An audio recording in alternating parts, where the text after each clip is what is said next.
estabilidade da economia aumentou o poder de compra das pessoas, mas também fez muita gente perder o controle. Na hora de equilibrar os gastos da família, como se comportam homens e mulheres?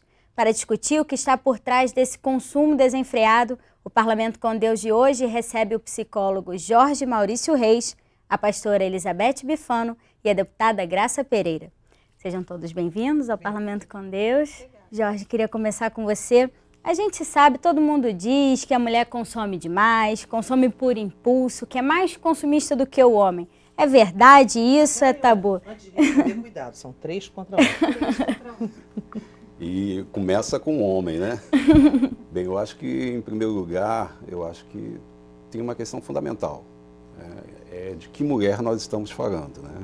Que eu acho que nós temos aqui mulheres no Rio de Janeiro, na cidade, mas também esse programa vai para o interior. Tem a mulher que trabalha no campo, tem a mulher que está no shopping. Então, acho que seria interessante qual a mulher que está consumindo. É essa que a gente às vezes chama pejorativamente de dondoca, é essa mulher trabalhadora que sai, que pega o dinheiro e que hoje em dia, segundo o IBGE, é quem realmente controla a família. A maior parte dos lares brasileiros hoje são controlados pelas mulheres, é a chefe da casa. Essa mulher, eu não sei se essa mulher está consumindo sem controle, até porque ela tem muitas responsabilidades. Agora, tem outras mulheres que nós sabemos que estão também atingindo, tanto na questão profissional como na questão financeira, um destaque, e elas se dão o direito de também se dar o prazer, que não tem nada a ver com a dondoca, não tem nada a ver com a vaidade, tem a ver com estar bonita e se dar de presente por todas essas conquistas, um sapato, uma roupa, um carro, e eu acho que isso está dentro da normalidade. É se permitir o conforto, né? Não é o exagero de entrar numa loja e comprar 10 blusas iguais, uma de cada cor, não é isso, né? A maior parte das vezes ela tem dupla jornada, como nós já sabemos, então eu acho que é um direito que ela tem, né? Esse consumo, assim, 10 pares de sapato, não vai nem usar aqueles sapatos todos, isso começa a não ser normal a partir de que ponto? Bom, assim como também eu acho que, não só porque aqui são 3 mulheres, mas eu gosto sempre de colocar... Sempre com cuidado a resposta. Sempre com cuidado, né? Uma questão séria, até o Lacan falava assim, né? A mulher não existe, né? Então, ou seja, essa mulher ela vai sendo construída, assim como o homem também. Eu conheço, tenho clientes que eles têm, não são 10 pares de sapato, não, eles têm 300 relógios. Quer dizer, então essa pessoa, a partir do momento que ela não tem mais a necessidade disso, é uma compulsão. Eu dou sempre um exemplo, até mesmo para clientes que têm uso de drogas, seja bebida, seja cigarro, eu sempre pergunto assim, você comprou por quê? Porque você estava com vontade, com desejo, que eu acho que é uma questão fundamental, é compulsão. Compulsão é aquilo que eu passo, estou passando longe, estou sem dinheiro, não tenho condições, queria comprar um carrinho para o meu filho, mas vejo aquele sapato, vejo aquele relógio e eu sou obrigado a entrar na loja. Isso é compulsão. Agora, se eu estou com as minhas finanças em dia, se eu estou com desejo de comprar aquele sapato, mesmo que seja uma quantia, como a senhora falou, 10 ou... Eu tenho direito a isso. Isso não vai alterar o seu orçamento. Não vai alterar o prejudica nada. Não vai prejudicar a compulsão sempre vai prejudicar alguém. Então a gente pode considerar a compulsão toda vez que essa compra gera até uma infelicidade depois, porque no final do mês você não vai ter o dinheiro para pagar. É como uma troca. E você deixou de priorizar, de repente, alguma coisa importante em detrimento daquele consumo que você não consegue controlar, né? Então, toda droga, qualquer droga, até mesmo um ato como esse de compulsão, tem uma diferença muito grande. Até eu digo que falta fazer na televisão, quando fazer propaganda antidroga, fala assim, droga dá prazer. Comprar 10 pares de sapato, comprar 300 relógios dá prazer. Agora tem uma diferença quando você faz isso por desejo e quando você faz isso por compulsão, que é a culpa depois. É o que nos drogados se chama o bode, né? Depois de usufruir a droga, você fica deprimido, você fica mal. Agora, quando é desejo, não, você compra, você usa, você fica curtindo aquilo, você não fica mal depois.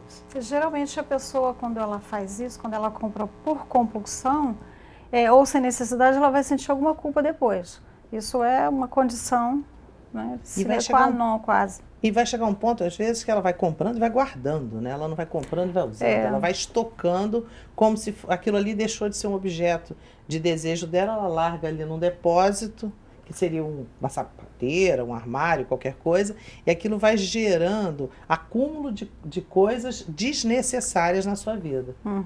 Então aí passa a ser uma compulsão que precisa de um tratamento. Que é só o ato de ir na loja, comprar, ela não aproveita aquilo.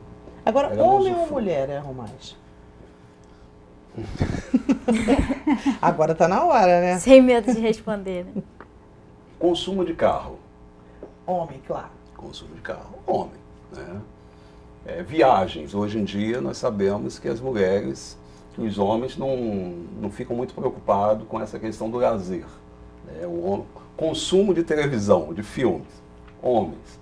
Então acho que também tem que ter pesquisas hoje, né? Quando a gente fala em pesquisas, primeiro para que população? Né? Tem uma música do Milton Nascimento que ele fala que o Rio não é só Ipanema. Essa pesquisa está sendo feita em Ipanema, está sendo feita na zona rural. Para que pessoa nós estamos falando? Que tipo de consumo nós estamos falando? Né? Pornografia. Os homens consomem mais. Né? Carro, bebida. Hoje em dia, tanto isso está um pouco muito parecido, né? Porque as mulheres elas estão atingindo um desenvolvimento profissional, financeiro, mas elas também estão fumando mais, estão bebendo mais, estão infartando mais, estão tendo uma série de doenças. Então esse consumo hoje, até porque eu vejo essa questão homem e mulher, essa diferença não como uma questão orgânica, biológica. Né? O macho é uma coisa, a fêmea é outra. Agora, homem e mulheres são uma construção social. Né? Então vai depender do momento que nós vivemos, vai valorizar o consumo. Nós vivemos numa sociedade que valoriza o consumo. Tem muito mais ocupações, né? Tem que ir no supermercado, tem que ir na farmácia comprar remédio, ela vai comprar material para a E escola, até por causa disso, né, pastora, fica essa questão das mulheres hoje, que não dá mais para ter também, como o João está falando, esse estereótipo da mulher consumista, porque muitas mulheres hoje são chefes de família, né?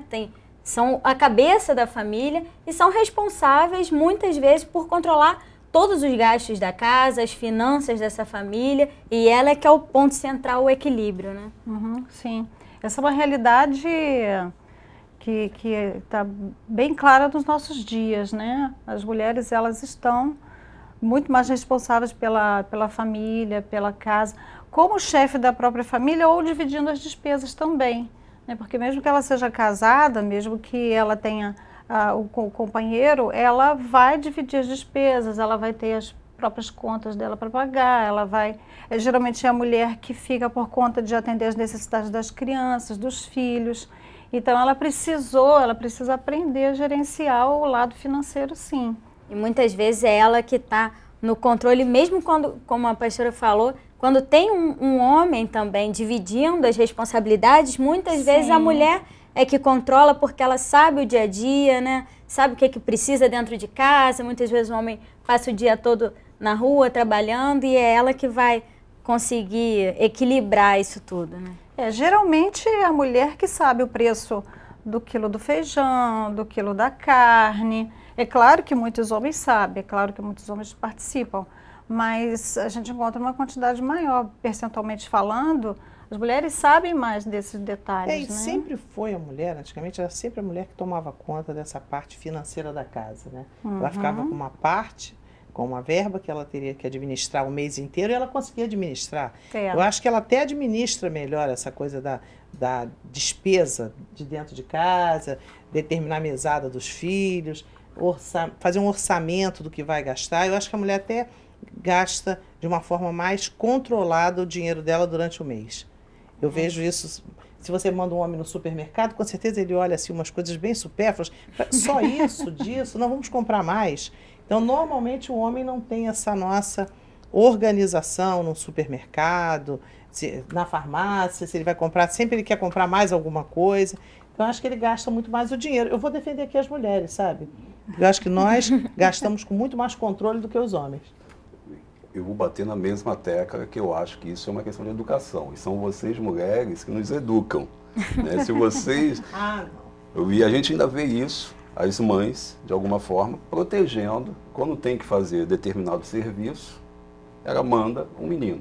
Quando é um outro serviço, manda a menina. Então a louça sempre é a menina. Sempre é a menina. Então acho que quando a gente fala que é uma construção social, né, que tem a ver com a sociedade, com a cultura, porque temos hoje em dia, por exemplo, como mudou, né, desde a década de 60, década de 70, com os movimentos feministas, com as mulheres tomando de alguma forma. No outro dia eu estava na UERJ, né, abriu assim todos os elevadores e só veio mulheres. Eu falei, caramba, elas vão dominar o mundo. Né? Mas devagar, né? Devagar. Então, eu acho que tem uma questão... Mas vão mesmo. Vão dominar. Quer dizer, eu não sei, eu espero que não, porque eu acho que tem relações que a gente chama de relações simétricas. E tem relações que são assimétricas. Eu acho que pai e filho é uma relação assimétrica. O pai sempre vai ser uma autoridade. Mas eu acho que numa relação homem e mulher, numa relação de casal, tem que ser uma relação simétrica. Então eu acho que essas pesquisas, para entender a diferença, é muito mais como que nós podemos evitar essa relação assimétrica, né, e tentarmos ter uma relação. Então eu estou torcendo para que vocês não dominem o mundo, nem nós, e sejamos parceiros. Né? E aí eu acho que esse é o ideal, né? E aí até que ponto você acha que essa mídia e toda que passa, você compra esse sapato, você vai ficar mais bonita, você usa essa maquiagem, você vai fazer não sei o quê. Então, até que ponto essa mídia influencia tanto nesse consumo, às vezes desenfreado, que leva até a pessoa ficar obsessiva por compras? Você acha que essa mídia também ajuda nessa compulsão pela compra? Sim, eu acho que a partir do momento que um garoto, seja de Ipanema, ou seja de uma comunidade carente, esse garoto vê um tênis e aquela pessoa que é vitoriosa na vida, que até voa com tênis, não tem como, ao longo da sua história, você ouvindo isso, que a mulher bonita é a mulher que tem um corpo assim, assim, assado, que o homem, antigamente tinha um cigarro, né? Ainda bem que hoje em dia isso é proibido, né? Que o homem era aquele que fumava. Não tem como isso não influenciar você ouvindo o dia inteiro. Agora, eu acho sim que a família, a sua própria comunidade pode contribuir para romper com isso. Pode, por exemplo, o governo, quando tem uma televisão como essa, ele pode contribuir para que não seja, se nós tivéssemos uma TV privada, né, uma TV... nós estaríamos aqui, teríamos um plim-plim ou qualquer outra coisa e teríamos uma propaganda incentivando o consumo.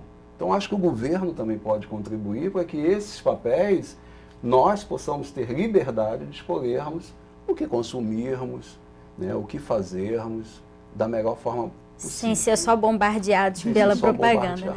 Gente, a gente vai fazer um pequeno intervalo e volta falando mais sobre esse consumo desenfreado no próximo bloco. É só um minutinho, não saia daí.